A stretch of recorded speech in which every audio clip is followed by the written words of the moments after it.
Thank you for the reminder.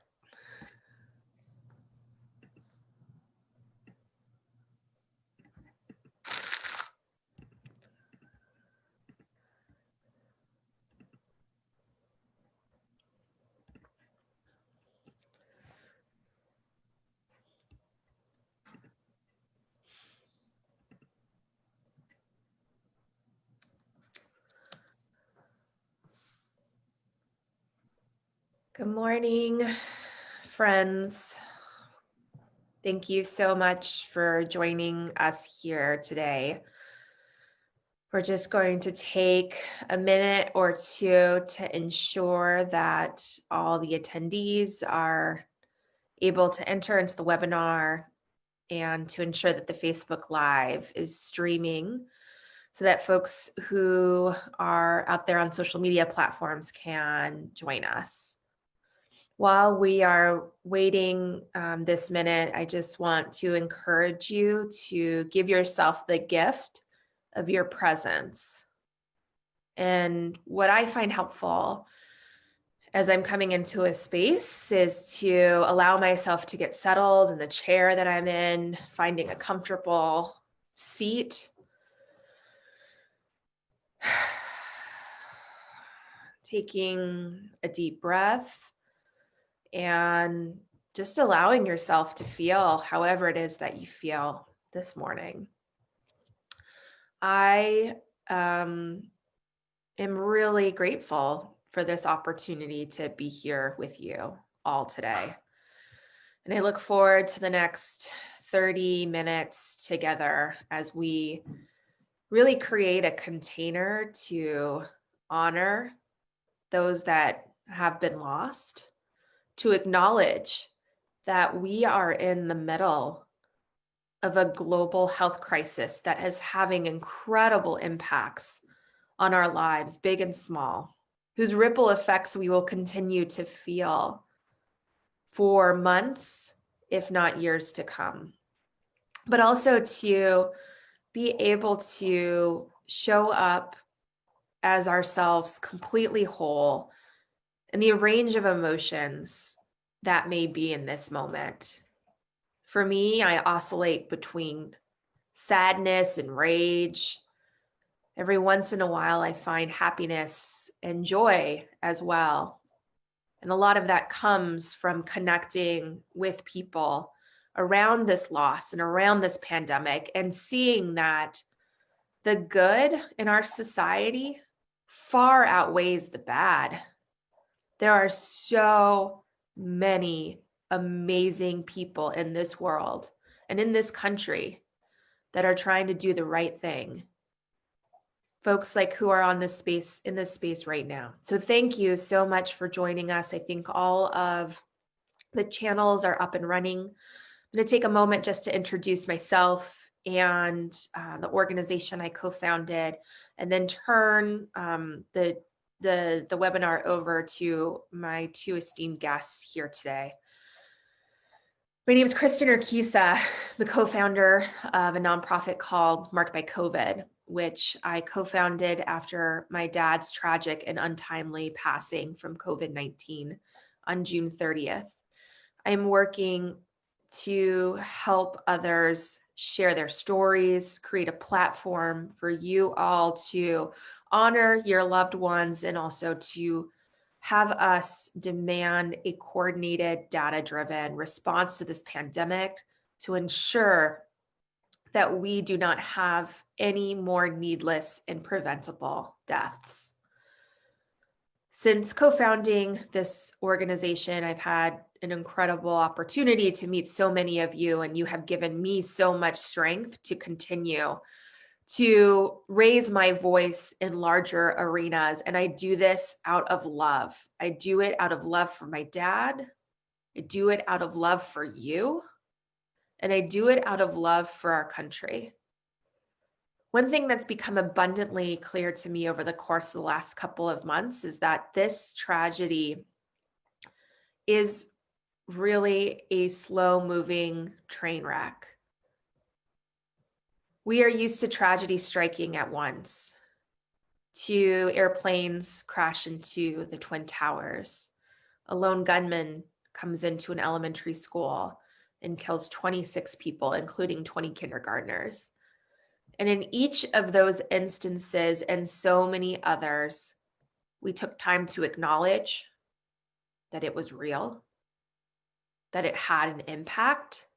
We took time to honor those that had been lost, but we also made commitments to change. And in the case of 9/11, we made the commitment to never forget. For me, part of what is driving me right now is to ensure that we never forget. That way that this never happens again.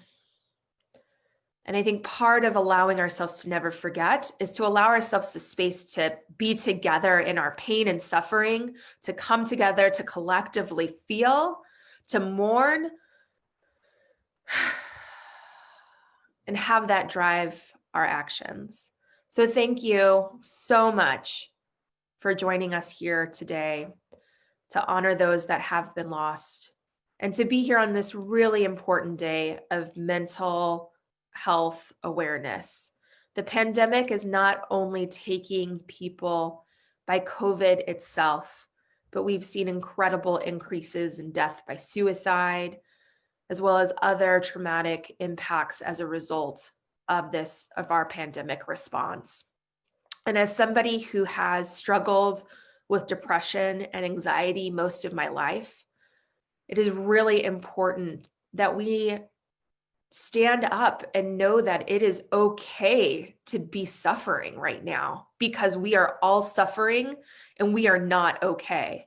But we can be not okay and still be powerful and still be worthy. And so thank you. Thank you for being here. So with that, I'd like to turn it over to my friend, Danielle, to introduce herself and her work and share some remarks with us. Thank you so much, Kristin, for everything you're doing and for your powerful words this morning. My name is Danielle Jonas, and I am a grief and bereavement therapist in New York City. I've been running grief support groups for people who have lost loved ones to COVID since the spring. And I'm really honored to be here today for so many reasons. I want to just start by telling each of you that I am so sorry for your loss. I'm so sorry that you are experiencing layers of loss upon layers of loss during a time that is already challenging for so many other reasons. And I just want to name that, as Kristin said, we're all grieving and we're all experiencing a trauma, whether it's the trauma of losing a loved one, or the trauma of living through a pandemic, or the trauma of not feeling heard or supported or cared for from our government, or the trauma of losing your routine and losing a sense of normalcy, right? The trauma of losing a job, the trauma of not being able to pay rent, right? I've been thinking a lot about this idea of layers of loss, right? And the layers stack on top of each other. I was speaking to a 6-year-old recently who was deeply grieving the loss of going to school, right? And the loss of seeing her friends. And that's a loss too. And I think we need to all be so mindful of each other and of ourselves and of our own needs, recognizing that every day we're waking up and we're showing up and we're taking things one day at a time, because that's all that we can do right now, is be present and take things one day at a time. I also just want to take a moment to talk a little bit about what I've learned from the people that I've been working with about the experience of loss to COVID-19. And I want to name that there are so many unique aspects to loss of this during this time and to this disease. I want to name that experiencing loss in isolation is, it feels inhumane to ask someone to do that, right? These stories of people not being able to have a funeral, of not being able to gather with their loved ones, of not being able to receive a hug. These simple things that we know provide comfort during a time of grieving, and yet it's not possible right now for so many people. And the trauma of it, right? We know that traumatic loss is unique, but this experience of losing someone you love and then feeling on top of it like no one's safe, right? I was speaking to a woman earlier this week whose husband died from COVID. And then months later, she was experiencing symptoms of illness. And the first thing she thought was not, oh, I have a cold, or oh, I got food poisoning. The first thing she thought was, I'm going to die, right? And it's so hard when you've experienced such a traumatic loss to not go there. And that's incredibly unsettling. It's incredibly scary. And so I encourage all of you to continue to find ways to be creative in how you create community, to be assertive in how you ask for support, and to tell people that you need help. It is not a sign of weakness. There is nothing wrong with asking for help, whether it's help because you're feeling anxious, whether it's help because you're feeling sad, whether it's help because you're feeling lonely. Reach out to people. Tell them what you need. We have to ask for help right now because our traditional patterns of human connection are so broken, right? And there are people, whether it's people in your community, in your family, with your religious community, elsewhere, on the internet, right? There's all these ways to find support. And it's never a sign of weakness to stop and to say, I'm having a hard time. This is really hard and I need help. Because the truth is that we're all grieving and we're all experiencing a trauma. I just want to wrap up with a quote from Nikita Gill, from her reading People Survive in Different Ways. Some people survive and talk about it. Some people survive and go silent. Some people survive and create. Everyone deals with unimaginable pain in their own way, and everyone is entitled to that without judgment. So the next time you look at someone's life covetously, remember, you may not want to endure what they are enduring right now, at this moment, whilst they sit so quietly before you, looking like a calm ocean on a sunny day.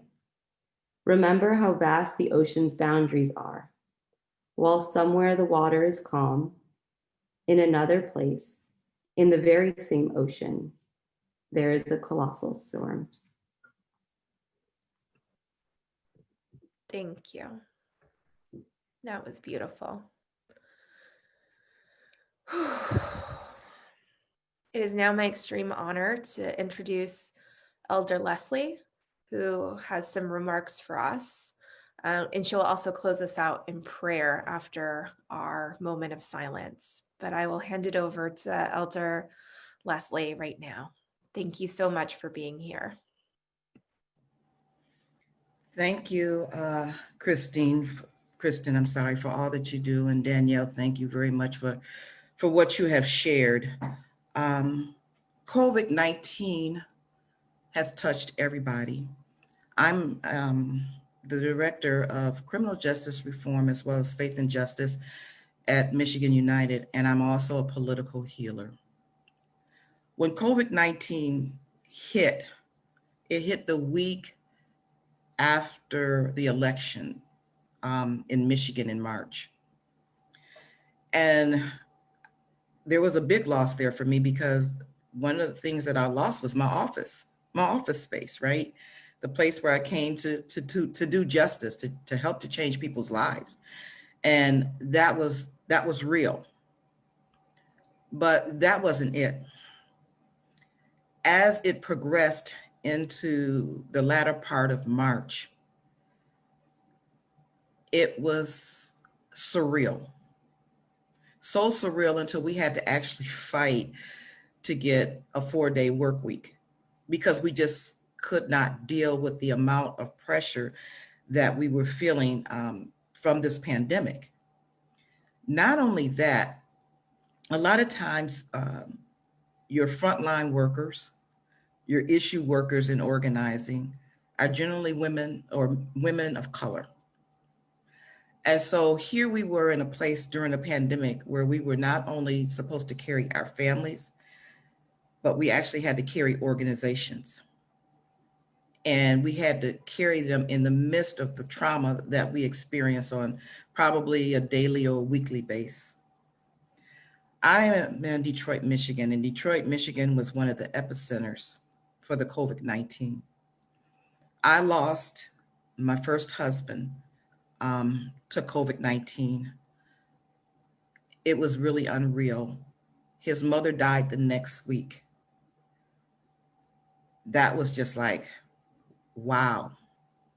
But the thing that really began to wear was every day there was someone on my timeline that I went to school with. I literally lost over 25 members of my school, literally. So instead of our Facebook feed reading like it was some type of political pungence or videos or something family, it began to read like an obituary every single day, multiple. Those were just the school friends I lost. Those were not the people that were in my political circles. We had great losses there. So as I sat back and I think about this, I had to take a week or so off to be able to deal with the losses that I was, incurring. And when I got back to work, one of the things that I noticed is that the people that were like directly impacted, their issues were not being addressed in our COVID-19 work. And so what I did is I created a program called COVID-19 Detroit, where we put the emphasis on Detroit and everything that I thought was impacting Detroiters, such as death by racial disparity. Just because you're brown or you're black, that shouldn't mean that you should have to lose your life. But that's exactly what did happen, because not only do we live in a food desert, but Detroit is surrounded and by what we call sacrifice zones, environmental hotspots. So these are things that actually contributed to the losses. We were a community that probably most people, 1 out of 4, 2 out of 4, people did not have doctors. And then you got to talk about racism being a public health crisis. You got to talk about the health care that people of color were receiving in Detroit. And that in itself will give you an idea of why we experienced such great loss, because we live in multi-generational families. We stay in houses together. So the younger ones were coming in, affecting the older ones. And so there was nowhere to run, nowhere to hide. But still in my position, I'm clergy. So imagine a part of your job being able to pray for the sick, being able to bury the dead. And you literally, if you were able to go into the funeral home, you had to have on a spacesuit. We had families that could not bury their loved ones. I'm telling you what it was like. We had people that would say, I took my mother, my father, my sister to the hospital, and it became another door of no return. So the last time people saw their loved ones, it was taking them to that door. And the next time they saw them, they were in a casket. So as clergy, as you have groups that you have really worked with, people you've really worked with for years, and to be able to bury them. The whole city grieved. It wasn't about an individual grief, it was the whole city grieved. And just think about it. It's like being a fireman. Someone's house is on fire. The people are in the house, but there's nothing that you can do because they've taken away the ladder. They've taken away the water. So things are just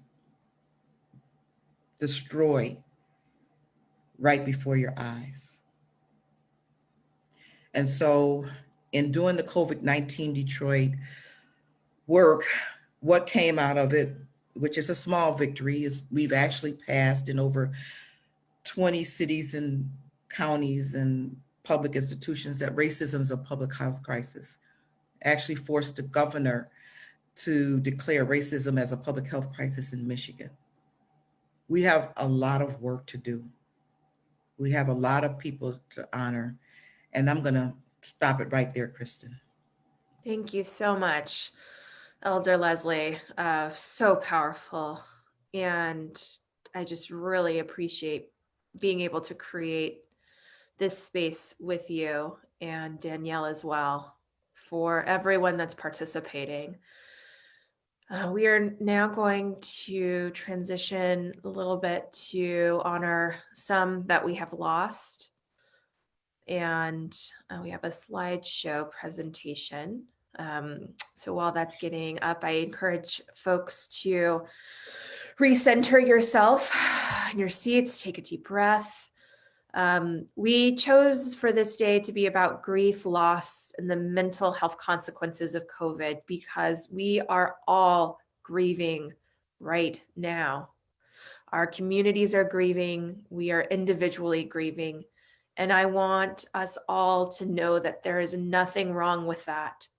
You are absolutely perfect in your grief. In fact, your grief is what makes you human and is what will power you to help make change in your community, just as we heard from Elder Leslie. We have also lost so many people due to suicide, death by suicide this time period. And I just wanted to take a moment to honor the passing of a few of those individuals. Dr. Lorna Imbrien was an emergency room medical director in New York City on the front lines in March and April. She had no history of mental illness, but died by suicide at age 49 in April. We will never forget Dr. Breen. Her life mattered, and we should never have put her through what we put her through and every other healthcare worker at this moment. Additionally, we lost John Mandello, a Bronx EMT, was 23 years old. In April, he died by suicide as well.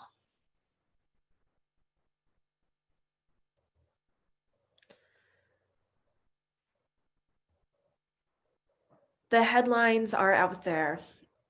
It is not just in New York.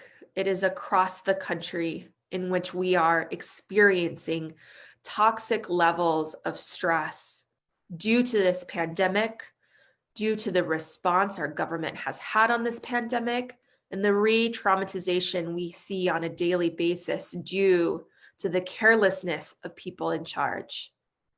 This has a real impact on our lives. We stand to lose so many more because of the impact this is having on our mental well-being.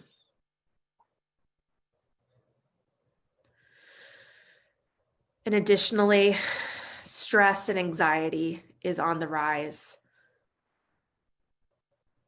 Stress and anxiety have long-term health impacts There's so much research out there about how this is a leading cause towards long-term health impacts like heart disease, diabetes, other forms of disease that are killing Americans and disproportionately killing people of color, in particular Black and Indigenous folks, in which we have not invested in their well-being. And as Elder Leslie just so beautifully articulated, racism, racial injustice is a huge public health crisis. We're now going to observe a minute of silence.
We also wanted to make available this 1-800 number.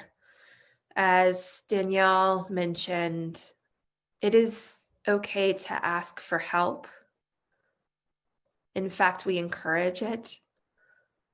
I ask for help almost every single day. Additionally, I see a counselor once a week. I take antidepressants and anti-anxiety medication. And I also often lean on my friends and other people who are new friends to me. You are not alone. You are loved. Your life matters. There are other ways to participate in the week of mourning. Please engage on social media. We have some hashtags to encourage you. We have our final vigil as part of the week of mourning tomorrow, in which we will center our discussion around faith in the arts. And please feel free to visit us on our website, weekofmourning.com. We're also at markedbycovid.com. And feel free to reach out to us through email at info@markedbycovid.com. As we come to the end of our time together today, I'd like to turn the floor back to Elder Leslie to wrap us up with some reflections and prayer. Elder Leslie?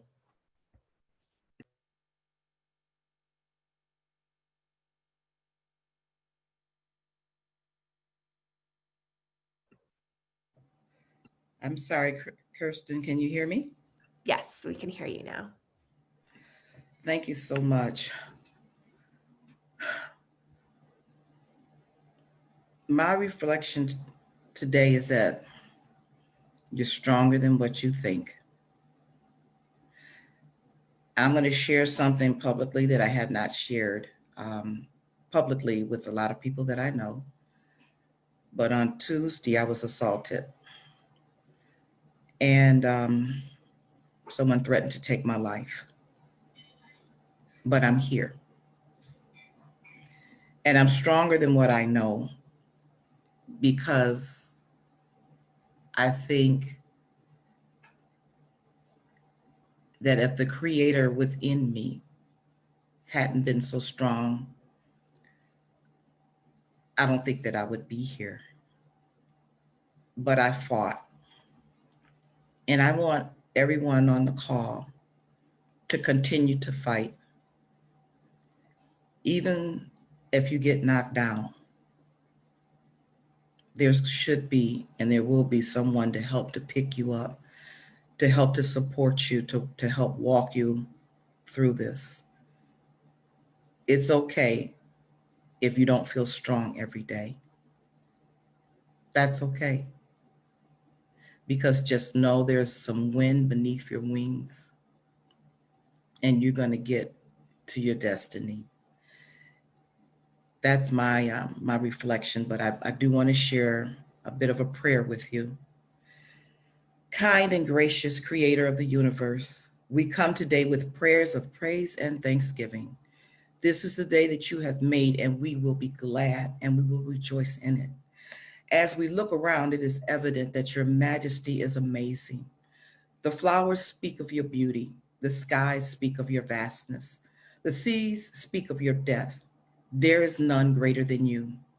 You are greater than the eyes can see. Your love and your kindness is beyond measure. Your mercy is everlasting. We give thanks for all that you do. We give thanks that you command the stars to stand in position in the sky and not to fall, the seas to obey the decrees in the sand and not to overtake your people. Please hear our prayers this morning. Keep us in the midst of this pandemic. Keep our minds, keep our hearts, our health during this time. Heal us, Creator, from our grief and from our sorrows. Guide us through the valley of the shadow of death. Open the ears of the people. Let them hear your voice. Let us hear what the Spirit of the living God is saying. Be with us as we face the decision of life and death at the polls. Help the people to make the right decision. Help us to stand up for justice. Help us to navigate through the pain and the suffering we find ourselves in today. Wrap us in your love. Help us to love and support each other. Anoint our minds with the ability to keep wanting to fight and live. Amen. Amen. Ashe. Wow. Thank you. With that, we will close for the day. Thank you.